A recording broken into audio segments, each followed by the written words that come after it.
I'm Jody, the mom. And I'm Dr. Barr, the doc. And this is Mom and Doc Talk, where we talk all things healing pans and pandas. We bring together the mom experience and the doc expertise to give you the information and tools you need to help make the next right decision to get your child back. Let's dive in. Hi, everybody, and welcome back to Mom and Doc Talk. We are continuing our exploration and conversation about the homeopathic healing of various different symptoms that are commonly associated with PANS and PANDAS. And Jody, today we're going to talk about sleep. So as we try to do, as I try to remember to do in these episodes, let's start with any personal experience that you have with sleep disruptions and issues that happened with your family. Let's go back to the very beginning. I feel like sleep is such a it's relevant to what you've experienced. I remember when Avery was born, she had a little bit of a traumatic birth. And so things were hard in the beginning. And I remember thinking when she was born, I was like, oh my gosh, I'm so sleep deprivation is horrible. It's so I used to tell my husband, it felt like death by sleep deprivation. And to me, that was like up here, like that's crazy. And then my younger daughter was born. And she had this dump truck load of medical problems. And it was 14 steps above what I had gone through with Avery. And I'm like, oh, this is like a whole nother level of sleep deprivation. This must be the worst. And then PANS happened. And it was 48 steps above what I had been through with Gwen whenever she was born. And so I'm talking about my own sleep deprivation, of course, because mom and dad is matter in all of this. But then also along with PANS came Avery's sleep issues, which were it was just a whole different level for me, for her. This was a symptom for her that was I feel like the trickle down effect from her being sleep deprived was just so crazy. I felt like it contributed to all of her other symptoms, almost making things worse.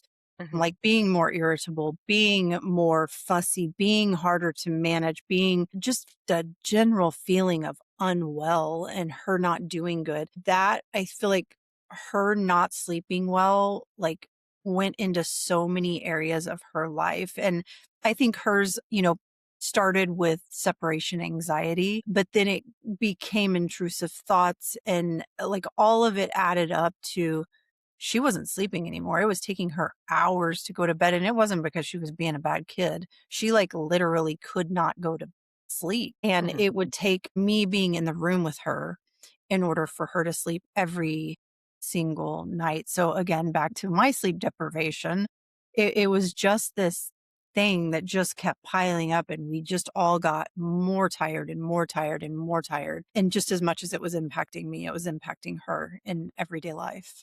Yeah. So there's a lot of things that can happen when it comes to sleep with PANS and PANDAS. A lot of times there is the separation anxiety like you experienced. And so there's the fear of being alone. And I mean, what human, if you've got something on your mind that's bothering you to even a small degree, when does it show up the most? Yeah. It's when you're going to sleep, right? When you're laying down and you're trying to rest, or any time that you're having non-distracted rest time, right? That things start to show up and present themselves. And so it stands to reason that if a child is having anxiety or separation anxiety or intrusive thoughts or any of those things, it is likely going to impact their ability to settle down so that they can sleep. Part of this is because we also have cortisol that is being produced as a response. It's our stress response hormone. And cortisol is exact opposite of melatonin. So cortisol peaks when melatonin is lowest, and they have an alternating relationship, basically. So cortisol helps us wake up and be more alert, and melatonin obviously helps us fall asleep. So if our cortisol is staying higher, it can have an impact on sleep. We also have environmental things that have an impact on sleep, including light and the way that our body is responding to light, and the fact that we don't produce melatonin when we have a lot of blue light stimulation, in particular blue light. into Mhm. our eyes, because our eyes, there's receptors that go from our eyes to our brain so that we can know when it's time to release melatonin that help give the cue. And so when we have the lights that we're always looking at on screens and things like that, we're not getting the signals that we need to get to release melatonin. And so even once it does start to release, it's substantially reduced when we have a lot of light. And I bring this up just because so many people end up needing to use screens to just Mhm. help settle their kids or give them any bit of relief from what they're experiencing. And so it's this compounding effect. You Mhm. also have the urinary concerns that Yeah. can contribute to sleep. And then you have just shifting circadian rhythms because of all of these things with our hormones and stress response and all of these things that can really impact sleep overall. Yeah. There's, and some kids end up with nightmares and night terrors that can be worsened during sleep. And so there's difficulty falling asleep, difficulty staying asleep, fear of being alone, being awakened by urinary issues. So all of these things can come along and impact sleep. And sometimes we don't even know for sure what it is that's contributing to the sleep disruption. But sleep disruption is a pretty common thing in pans and pandas. Mhm. Because there are so many things that are underlying it, we are going to see this have a really variable response for when and how it improves. In general, I tend to see this be one of the more slow and steady things that we get wins along the way where sleep starts to improve, and it's sort of mixed in with all of the things because as you said, Jody, it's this chicken and egg, what's causing what and what's exacerbating what, and they're all Yeah. so interconnected and interrelated. So as we start to see anxiety improve and rage improve, because rage also has those excitatory neurotransmitters that can really make it hard to settle our bodies. So as we're seeing the anxiety and the rage improve, we'll start to see sleep improve. And then it sort of adds to it. And then the anxiety and rage continue to improve more as you're seeing the sleep improve. It's not likely that you're going to see sleep get better before you see anxiety and rage start to get better. It's going to be more of a downstream effect because I think that well, again, chicken and egg, whatever, the anxiety is oftentimes a big driver of the sleep stuff. So Yeah. it's usually, again, it's like a more slow and steady, going to improve typically after we see rage improve and as we start to see anxiety improve. It doesn't have to be the anxiety is fully resolved, but we usually see it start to improve and then sleep starts to come along as well. And Yeah. the process you might see here is that they're not necessarily going to be ready to sleep alone yet, but they might be able to fall asleep easier and sleep through the night. Or it could be the reverse. It could be that they might still wake up sometimes, but they're willing to go to sleep by themselves. And then you start to see just increase capacity for sleep and increase quality of Mm. sleep.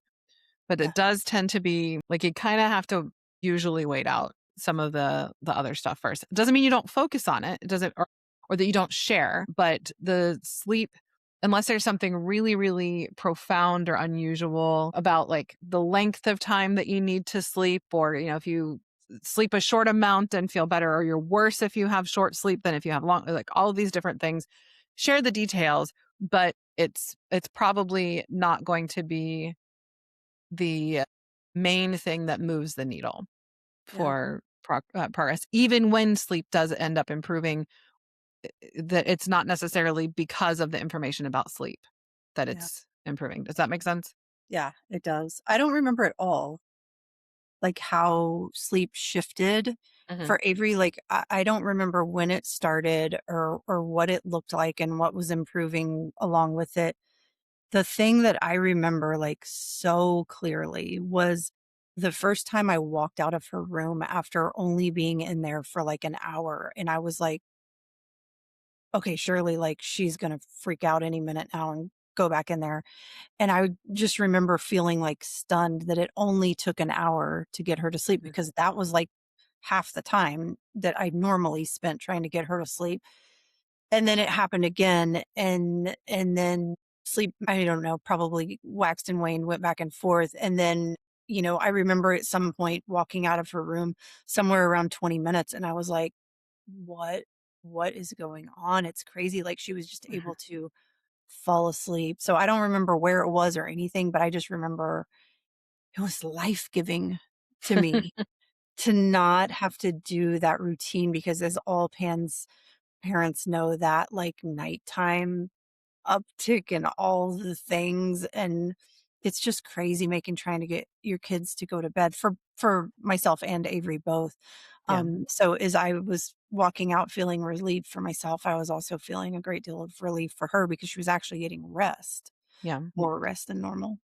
And I'm not surprised that you don't have like a really clear memory of sleep, in spite of the fact that sleep is such an important thing and was so life giving when you were able to have access to better sleep. Because what you're describing is what we see with so many people, that it's happening in the midst of other things. Mhm. And so I see people and have heard people routinely give like huge hallelujahs because of a sleep win, Mhm. and it's almost always nestled in with a lot of other things. And so it gets in big picture recollection, it's not as clear as some of the other symptoms that have a profound impact on the daily life and that can have more rapid shifts with homeopathy, more like bigger swings with homeopathy. One other thing I think is worth mentioning as we talk about sleep, and this will legitimately, I believe, actually be a short episode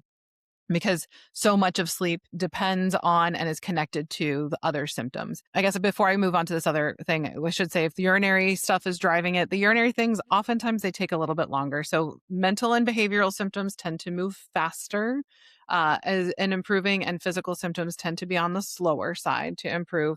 We always talk about how um, the same remedy, like the same force, can blow away a can change things, right? So we like if we're saying a sand dune versus a cloud, and like the remedy is the wind that's trying to move a cloud versus moving a sand dune. The exact same wind will have an impact on both, but the cloud is going to move away faster and look like it's moved away faster, be very obvious it's moved away faster than a sand dune with the same wind. But the wind is still being, if it's blowing across a sand dune, it's still moving the sand and it can still blow it down. It just takes longer. So physical symptoms are more like the sand dune, and mental and behavioral symptoms are more like the cloud. So sleep is sort of mixed in the middle. If I had to choose one or the other, if we're in a black and white situation, which nothing is black and white in the world, I would put it more in the physical response rate. Mhm. And especially if we have additional physical things that are contributing to it. So also pain. I mean, some kids have pretty profound pain as part of their symptoms. And so if there's pain that's associated with it too, the pain is got to get better before sleep is really going to improve. And again, this doesn't mean don't focus on sleep, focus on this other thing and ignore sleep. Sleep is still important. And you might have a really vital component to your case history in sleep that you don't want to miss because you just decided, I want to focus on this other thing.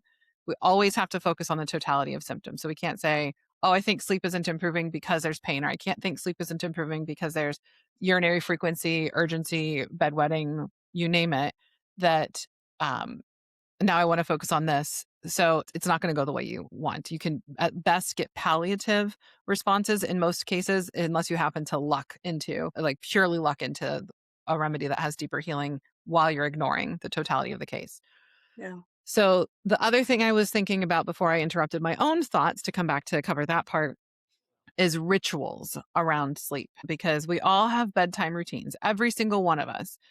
But when you are dealing with pans and pandas, so frequently the bedtime rituals can become overwhelming and overpowering. And one of the things that we need to adjust to is to recognize that the rituals associated, if there's like a pathologic ritual associated with it, an OCD based ritual, that we're likely going to see the gradual reduction of the rituals like we see with OCD, and it's probably not going to completely go away.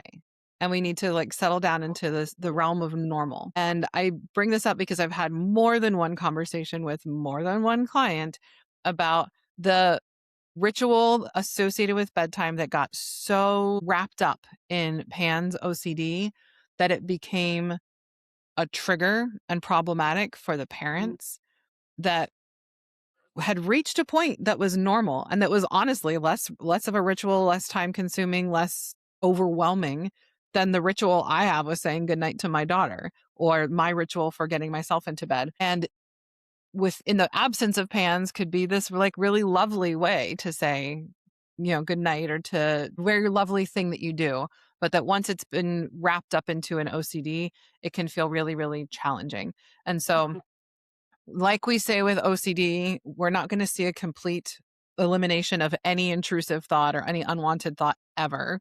It's about how we navigate through them. And so there is an adaptation that you might need to have as a parent to recognize that any rituals related to bedtime or sleep that might have included you could still be happening. We just need to have like the clenched hold on them, the iron grip that they have on your functioning, and the Mhm. need to do them a certain number of times or done an exact right way. That will loosen, and you might still have a similar thing that your child just needs to say goodnight to you in a certain way, or give you a kiss, or do a certain thing, call you back if this thing wasn't completed. But you'll see like a loosening of it and hopefully get to the place that if something happens and you just can't do it, or they're in a different space, or you forget that your mind is blown because your kid doesn't call you back to make sure you do it. But there can be some amount of normal, again, depending on the age of the child for younger kids, especially needing to have sex done a certain way. Thing that you taught me or you helped me figure out that I think is worth sharing. I think a lot of times it's like, even though I gave Avery a ton of grace, like this nighttime thing was hard for me. And a lot of times I just saw a defiant kid that obviously was struggling, but like just wouldn't go to bed. And I was frustrated in it. And at one point you told me, you started asking me questions about what's happening, what's she talking about, da da da da, all these things. And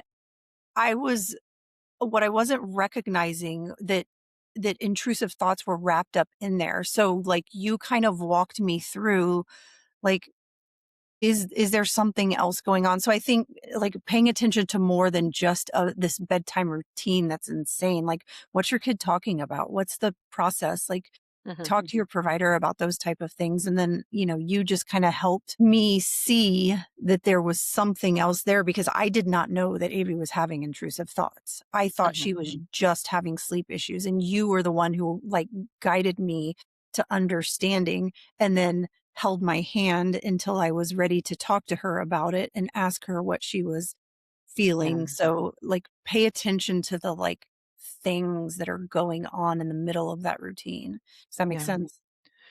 It makes sense, and I also want to just acknowledge that this is the hardest time of day for every parent, whether you're dealing with PANS or not, but especially if you're dealing with PANS, it is the hardest time of day because you are exhausted, they are exhausted, Yeah. resources are depleted, and you just want to get to bed so that you can either do the research you need to do or take care of the thing or have a minute to yourself or go to sleep or whatever. And it's Mhm. just the time of day where we've made all of the decisions that we have made throughout the day and all of the expectations that we've had or stresses that we've had, that they've just piled up and we need relief.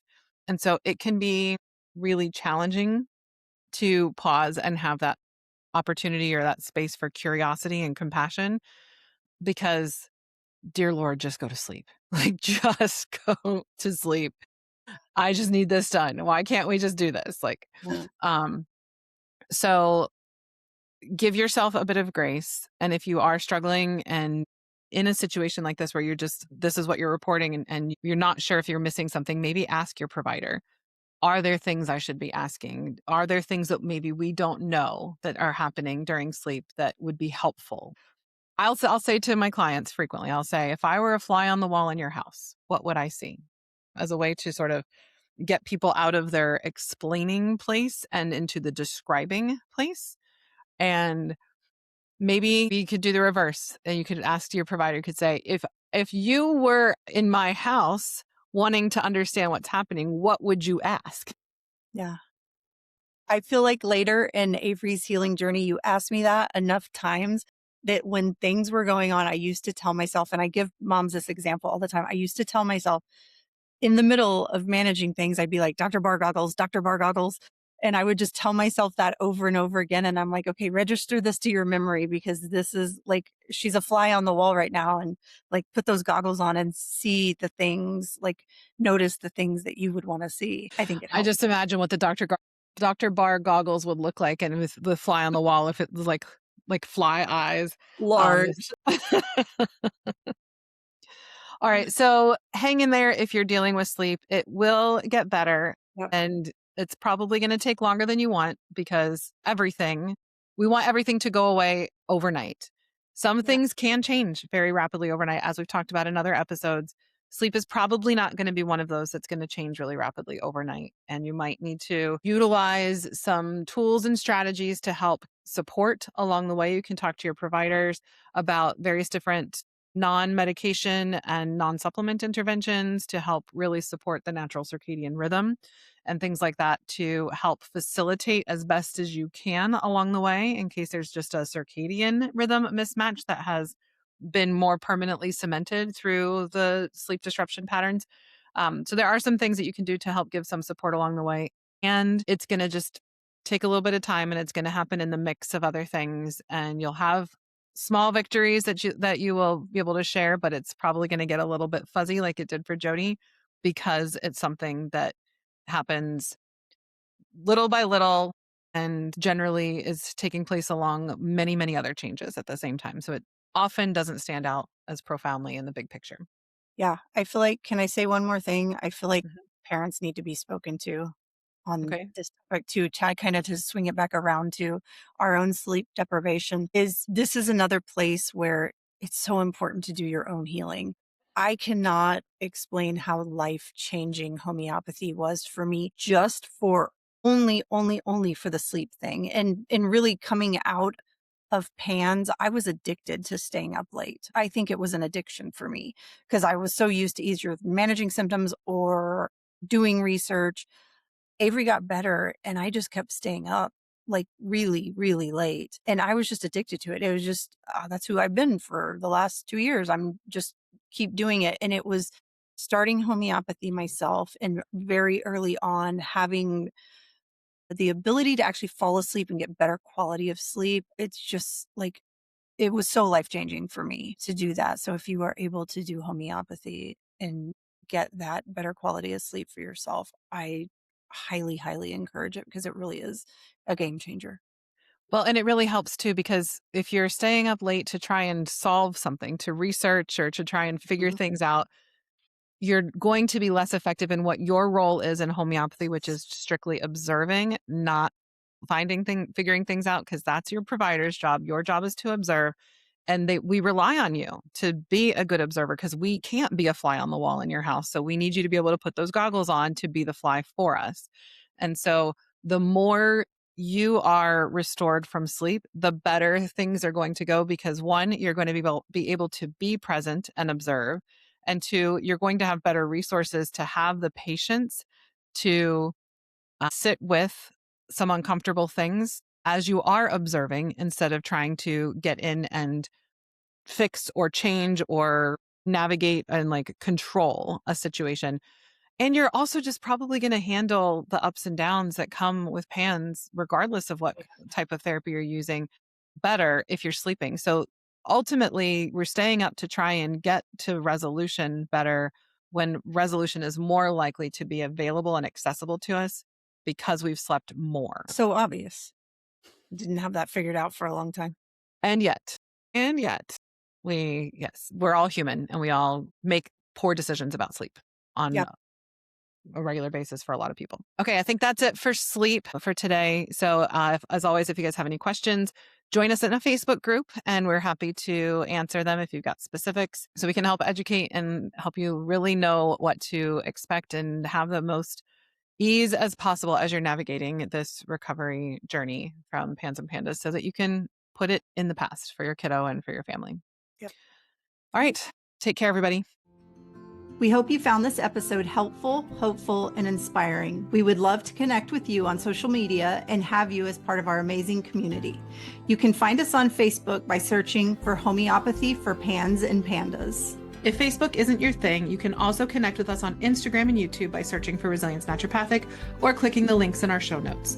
You can also visit our website, resiliencenaturopathic.com. As always, we value your partnership in advocacy and education. Your support through following, sharing, rating, and reviewing our podcast is crucial in our mission to teach the world about PANS, PANDAS, and homeopathy. So if you found this podcast helpful, please leave us a review. Together, we are making a difference. And finally, this podcast really is for you. Your questions and feedback help us make sure we are answering the right questions so you can feel confident making the next right step for your kids. Send us your questions or request guests by emailing us at podcast@resiliencenaturopathic.com, also linked in the show notes.